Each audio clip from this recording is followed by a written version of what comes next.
안녕하세요. 국어역 강사 송영준입니다. 자, 이번 시간은 통시적 흐름에 대해서 같이 공부해 보도록 하겠습니다. 자, 우리가 지금 공부하고 있는 이 단원의 제목은 다른 흐름이죠.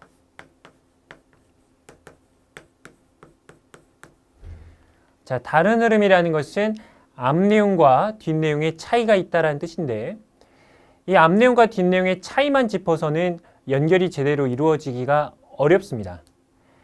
앞내용과 뒷내용이 다르지만 또 어떤 부분에서 같은지를 밝혀줘야 되는 것이죠.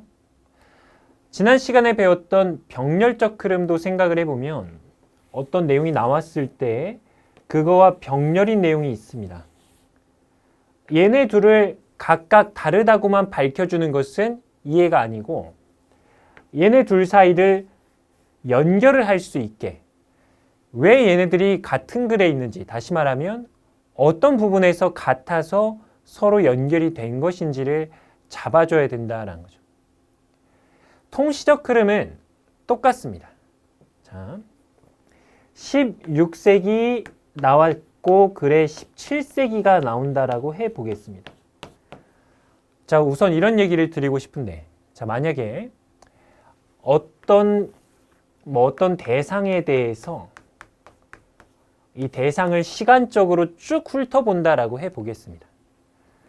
자, 그러면은 이 대상에 대해서 16세기의 내용이 있을 수 있고, 17세기, 18세기, 19세기 있을 수가 있는데, 만약에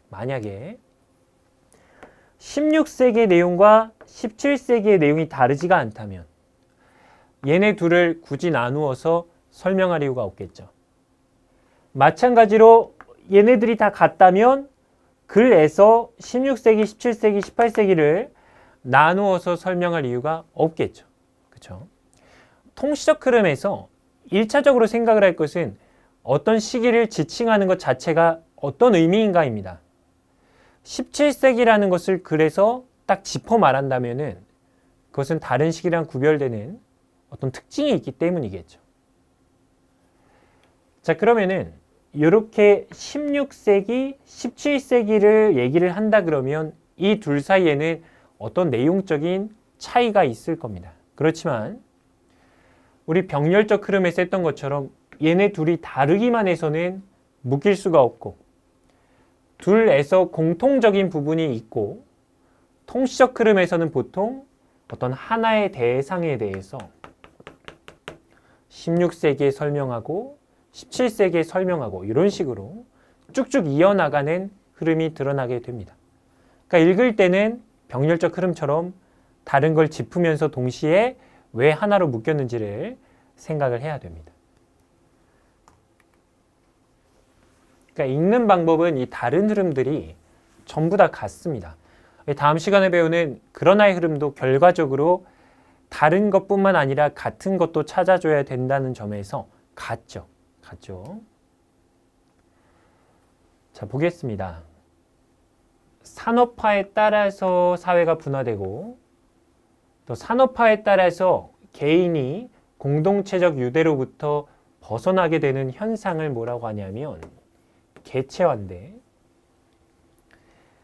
자, 개체화의 이름을 딱 생각했을 때 사회가 분화되고 개인이 공동체적 유대로부터 멀어진다, 벗어난다라는 것은 당연한 얘기죠.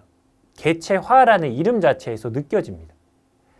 힘을 줄 만한 부분은 어디냐 그러면 얘죠. 그게 왜 그렇게 됐냐? 산업화 때문이다. 이렇게 특징적인 내용을 딱 힘을 줄 수 있어야 된다라고 했습니다.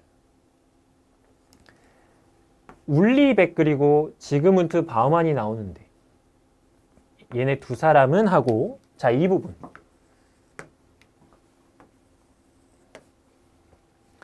이 부분이 정말로 중요하다. 정말로. 앞 내용은 개체화였죠.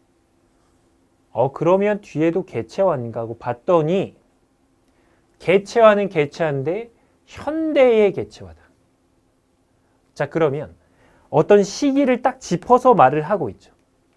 그 말은 앞서 설명드린 것처럼 뭔가 구별되는 특징이 있구나.